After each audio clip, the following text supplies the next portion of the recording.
Guys, assalamualaikum warahmatullahi wabarakatuh. Selamat sore.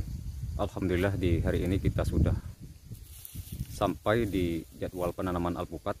Jadi terakhir di lahan ini, di bukaan baru, yang terakhir kita unggah yaitu aplikasi kohe ayam fermentasinya.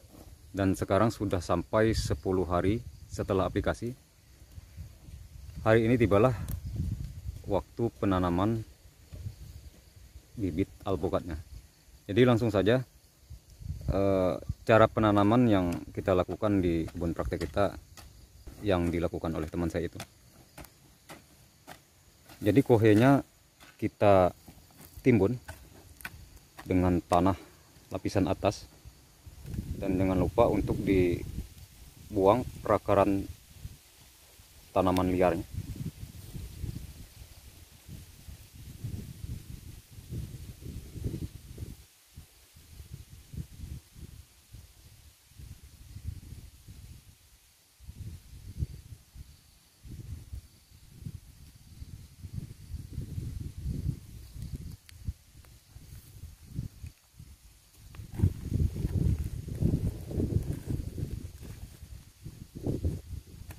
Dan ini bibit yang terakhir kita aplikasikan dengan pupuk MKP. Kondisinya sekarang sudah tampak sekali mengeras.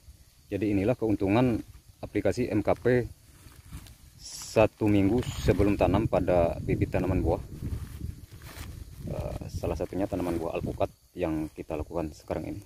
Dan itu kemudian yang tidak sempat saya vlog di bibit, yaitu 4 hari atau 5 hari sebelum kita penanaman ini tanpa kita siram. Itu tampak sekali, kelihatan medianya sangat kering sekali. Oke, jelas, sehingga media itu tidak mudah pecah, yang mengakibatkan perakaran tanaman bibit alpukatnya menjadi rusak. Kemudian di sini coba perhatikan cara peletakan bibitnya.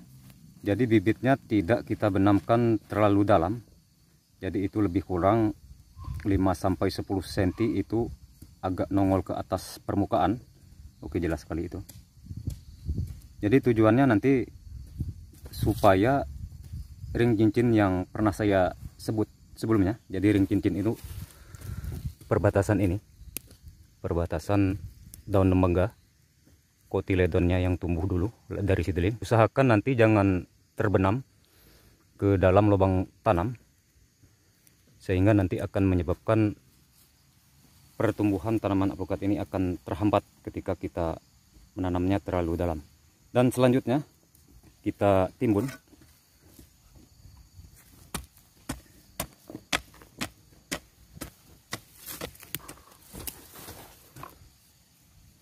Sambil membuang perakaran tanaman liar.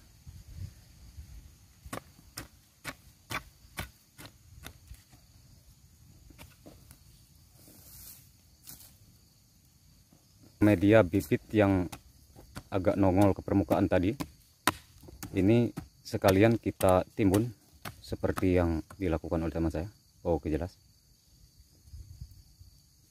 Jadi radius lingkaran cangkulan yang dilakukan itu minimal itu 50 cm mengelilingi batangnya.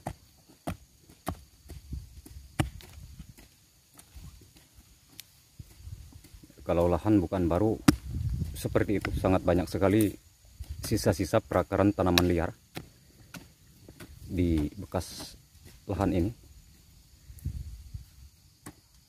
Dan itu sebaiknya usahakan disingkirkan, karena nanti kalau sudah membusuk sangat berpotensi sekali untuk menjadi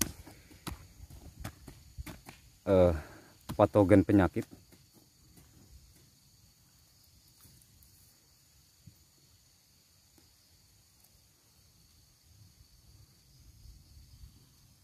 Jadi hari ini tanggal 23 Januari, alhamdulillah semua 130 pokok sudah selesai tertanam. Yang satu lagi teman saya yang sebelahnya, yang lorong kedua. Kemudian yang satu lagi ada di depan, yang sedang melakukan penyiraman bibit yang selesai kita tanam. Oke, kalau sudah seperti ini, selanjutnya kita langsung aplikasi kapur dolomit seperti ini sebanyak 2 genggam tangan. Jadi lebih kurang itu sudah pernah kita timbang sebanyak 500 sampai 750 gram. Dan tahap selanjutnya penyiraman. Jadi kalau penanaman sebelumnya di video saya menggunakan cairan B1 untuk antisipasi stres. Jadi kali ini agak sedikit berbeda, yang mana saya tidak menggunakan cairan B1, melainkan hanya air biasa saja. Kenapa? Jadi ini salah satu keuntungan dari pelakuan bibit seperti aplikasi MKP kemudian Pulsun. Jadi tanaman ini sudah keras dan sudah beradaptasi dengan lingkungan. Kemudian keuntungan yang lain, ketika bibit sudah kita perlakukan Pulsun, ini kita total tidak menggunakan naungan. Jadi insya Allah ini akan kuat karena bibitnya sudah keras. Oke, jelas.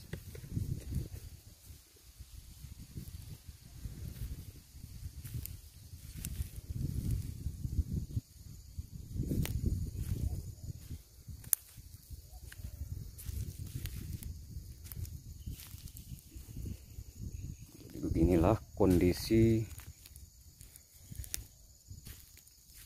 tanaman alpukat kita yang sudah selesai tertanam. Jadi di sini sangat banyak sekali jenisnya dan belum sempat saya hitung berapa jenis. Mungkin lebih dari 15. Karena di sini saya banyak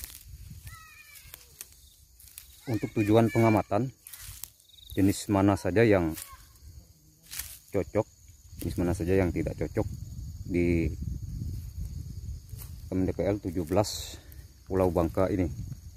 Jadi saya kombinasi lokal Bangka Belitung kemudian lokal luar pulau, dan ada juga jenis introduksi yang di depan sana yang sudah kita tanam, ada termasuk jenis Yamagata yang kita masukkan di areal tanaman baru ini.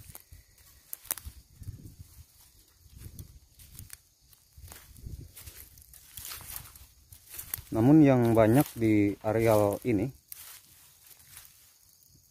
dari total jenis yang ada, jenis Miki yang paling banyak kita masukkan di sini.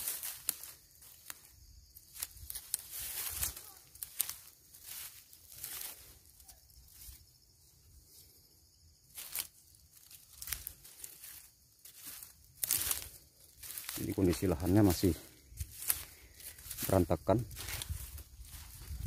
karena lahannya masih baru.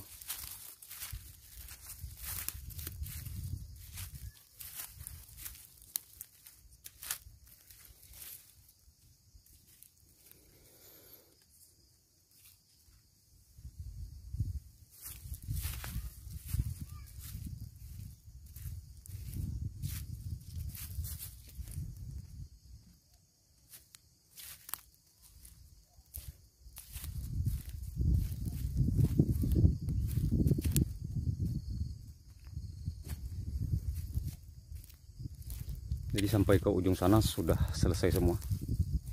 Jadi yang deretan sini kita kombinasikan, satu barisannya jenis lain, kemudian barisan keduanya Miki. Jadi kita selang-seling dengan Miki dan jenis alpukat yang lain.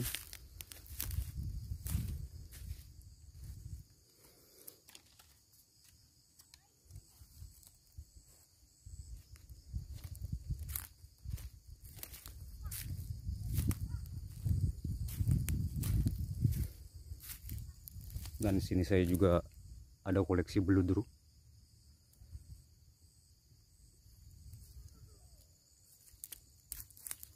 Oke, mungkin sampai di sini saja karena masih lumayan cukup jauh, masih ada 100-an meter yang ke ujung sana. Mungkin kelihatan ya kawan-kawan, jelas sudah tertanam semua. Jadi mungkin itu saja informasi dari saya tentang informasi penanaman. Semoga apa yang disampaikan bisa sedikit memberi manfaat kepada kawan-kawan. Sekian dan terima kasih. Wassalamualaikum warahmatullahi wabarakatuh.